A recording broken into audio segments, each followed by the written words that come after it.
अस्सलाम वालेकुम स्टूडेंट्स, उम्मीद है आप सब खैरियत से होंगे। आज हमने उर्दू अलिफ में अपने सबक इब्तदाई तिब्बी इमदाद के पैराग्राफ की सलीस करनी है। सलीस उर्दू का मकसद होता है कि पैराग्राफ या इबारत में मौजूद मुश्किल अल्फाज को, मुश्किल जुमलों को आसान जुमलों में तब्दील करके उसी इबारत को दोबारा लिखना। और इसका तरीक़ेकार ये सामने आपको लिखा हुआ नज़र आ रहा है।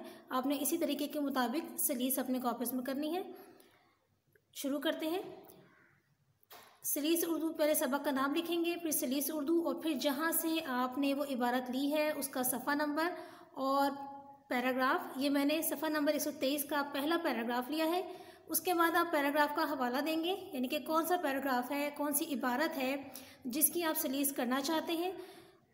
तो मैंने पैराग्राफ जो लिया है वो पहला पैराग्राफ है अगर इब्तिदाई तिब्बी इमदाद की, और बीच में ये नुक्ते जो हैं ये अलामत हज़फ है, जिसका मतलब होता है कि यहाँ पर इबारत का कुछ हिस्सा गिराया गया है और पढ़ने वाले को मालूम होता है कि आगे बात जारी है, ये जुमला नामुकम्मल है।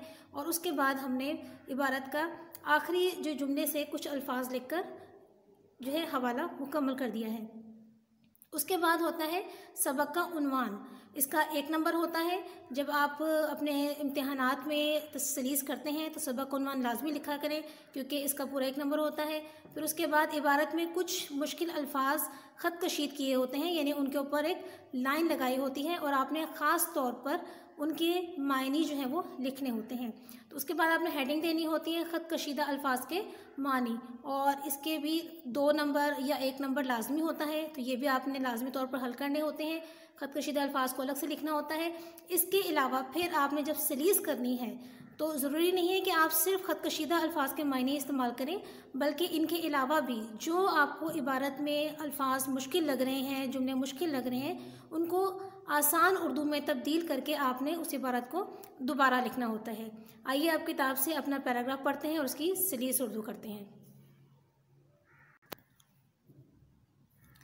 जी स्टूडेंट्स, ये हमारा तरीक़ेकार है जिसके मुताबिक हमने सलीस उर्दू करनी है। ये पूरा जो है मैंने यहाँ लिख के रखा है और किताब से पैराग्राफ पढ़ती हूँ, इबारत पढ़ती हूँ, ताकि आपको अंदाज़ा हो जाए कि हमने किन किन अल्फाज के जो है मायने इस्तेमाल किए और जुमलों को किस तरह सादा जुमलों में तब्दील किया है।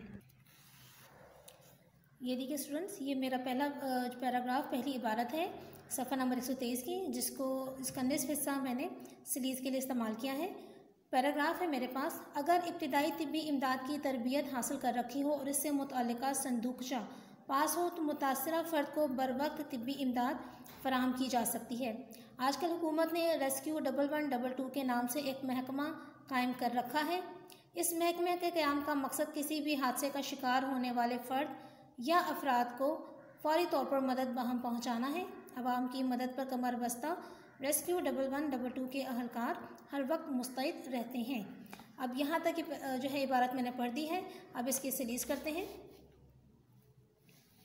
ये देखिए, जो आपको तख्ता सफ़ेद पर बताया गया था कि किस तरह से हमने इसका तरीक़ेकार इख्तियार करना है सलीस का, ये यहाँ पर मैंने तहरीरी शक्ल में लिख रखा है। सबक का नाम है, फिर हवाला है, फिर वो इबारत जो है वो यहाँ लिखी गई है अलामत हज़फ का इस्तेमाल करते हुए, क्योंकि जगह की कमी के बायस कॉपीज़ में हम पूरा पैराग्राफ नहीं लिख सकते, पूरी इबारत नहीं लिख सकते, तो इसीलिए हम अलामत हज़फ का इस्तेमाल करते हुए इसको मुख्तसर कर देते हैं। फिर आता है सबक उन्वान, जिसका आपको बताया गया कि 1 नंबर होता है इब्तिदाई तिब्बी इमदाद। इबारत के हवाले से आपको सबक के नाम याद होने चाहिए। उसके बाद आते हैं ख़त कशीदा अल्फाज के मानी। इस इबारत में जो मुश्किल अल्फाज के मायने मुताले के दौरान लिखवाए गए थे वही हमने ख़त कशीदा अल्फाज के मायने के तौर पर इस्तेमाल की हैं, जिसमें बर वक्त, वक्त पर, फ़ौरी, उसी वक्त, क्योंकि मुतरादिफ़ात बहुत सारे हो सकते हैं एक लफ्ज़ के, तो इसलिए जितने मुमकिन हो सके यहाँ पर लिख दिए गए हैं। कमर बस्ता, तैयार, अहलकार, कारिंदे, मुस्तैद, होशियार या कमर बस्ता। उसके बाद देखिए हम सलीस की तरफ आते हैं। अगर इब्तिदाई तिब्बी इमदाद देना सीख रखा हो, अब यहाँ पर तरबियत हासिल कर रखी हो लफ्ज़, तो जिसको हमने देना सीख रखा हो, क्योंकि आपको मुताले के दौरान इसका मतलब सीखना बताया गया था, और उससे मुतअल्लिक़ संदूकचा पास हो तो मुतासिर होने वाले, यहाँ पर ये मुतासिरा का हमने आसान करके जो है लफ्ज़ लिख दिया है, मुतासिर होने वाले फ़र्द की जगह शख्स लिखा है। तो मुतासिर होने वाले शख्स को वक्त पर, यहाँ पर लफ्ज़ था बर वक्त, तिब्बी इमदाद दी जा सकती है। आजकल हुकूमत ने रेस्क्यू 1112 के नाम से एक इदारा कायम कर रखा है। इबारत में अगर आप गौर करेंगे तो यहाँ पर लफ्ज़ महकमा था, जिसको मैंने आसान लफ्ज़ों में इदारा लिख दिया है।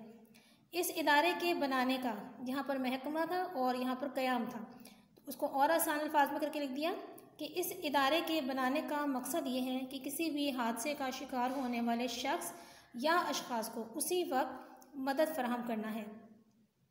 अवाम की मदद के लिए हर वक्त तैयार रेस्क्यू 1122 के ये कारिंदे मुस्तैद और होशियार रहते हैं ताकि वक्त पर जाए हादसा पर पहुंच सकें। अब ये जुमला इजाफ़ी है जो हमने बात को मज़ीद वाज़ेह और आसान करने के लिए इजाफ़ी तौर पर लिख दिया है, जो कि रेस्क्यू के अहलकारों के बारे में है, कारिंदों के बारे में है। आपने इसी तरह से जो है सबक के किसी और पैराग्राफ की सीरीज़ उर्दू करनी है, जो कि मैं अभी आपको बता देती हूँ कि आपने किस पैराग्राफ को अपने होमवर्क के तौर पर करना है। ये देखिए स्टूडेंट्स, ये सबक का पहला पैराग्राफ जो सफ़ा नंबर 122 पर मौजूद है, आपने इसके आगाज़ से लेकर ये पूरा पैराग्राफ जो है यहाँ तक इफ़ाक़ा महसूस करता है। यहाँ तक इस पैराग्राफ की सलीस उर्दू अपने कॉपीज़ में बताए गए तरीक़ेकार के मुताबिक खुशख़त लिखनी है और यहाँ पर जो मायने आपको लिखवाए गए थे तो मुताले के दौरान उनको भी आप ख़तशीद अल्फाज के तौर पर इस्तेमाल कर सकते हैं। इसके अलावा इबारत को मज़ीद और आसान करके आपने जो है सलीस में इस्तेमाल करना है और खुशख़त काम करना है आपने। अगले सबक के साथ फिर हाज़िर होंगे। इजाज़त दीजिए। अल्लाह हाफ़िज़।